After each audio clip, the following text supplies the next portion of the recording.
Namaskar students and welcome. If you like our videos, then do give a like and write a nice comment because your comments motivate us to do better. Share it with your friends and family members and don't forget to subscribe to our channel and click the bell icon to get all the notifications. Children, in the earlier videos, we have seen 5 characteristics of living things. In this video, we will see the remaining characteristics of living things. Reproduction, a definite lifespan, cellular structure. So let's begin. Reproduction. Reproduction in plants.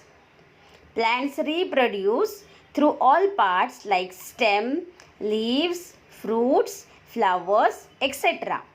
See children, plants also reproduce in different ways.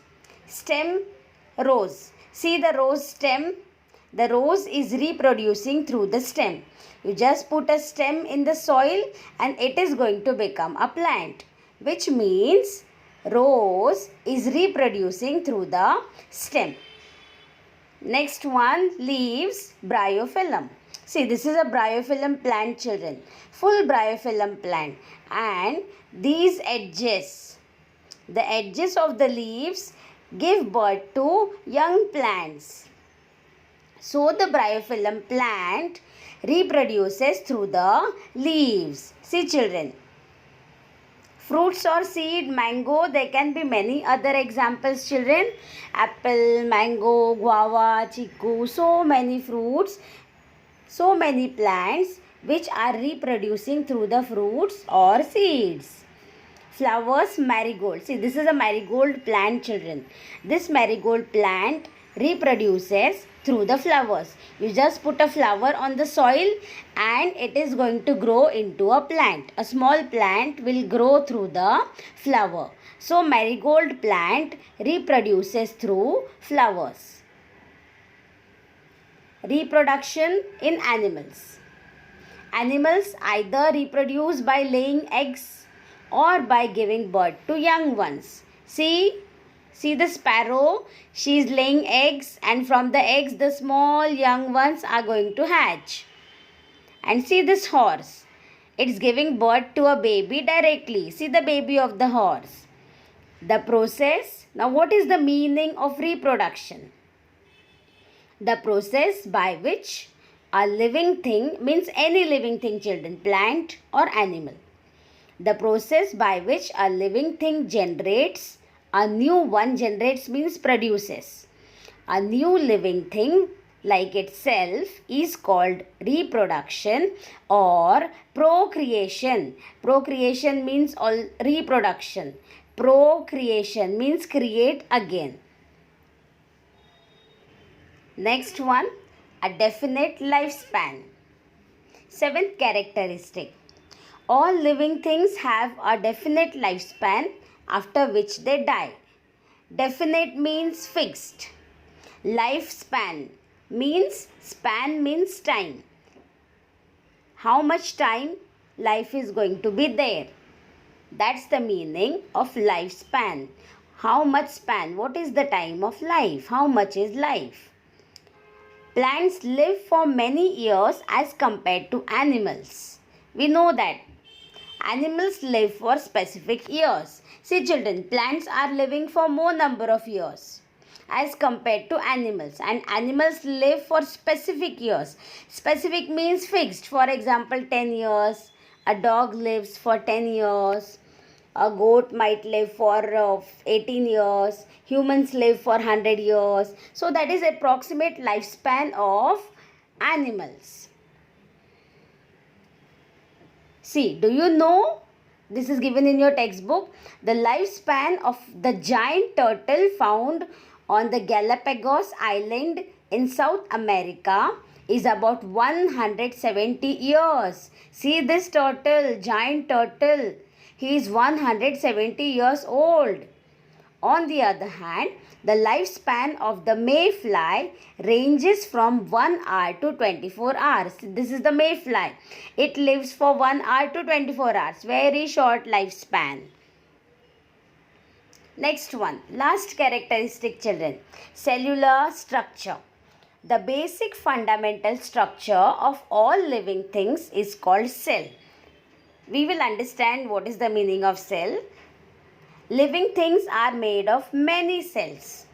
Very few living things are made of single cell. See this diagram, children. These are the bricks.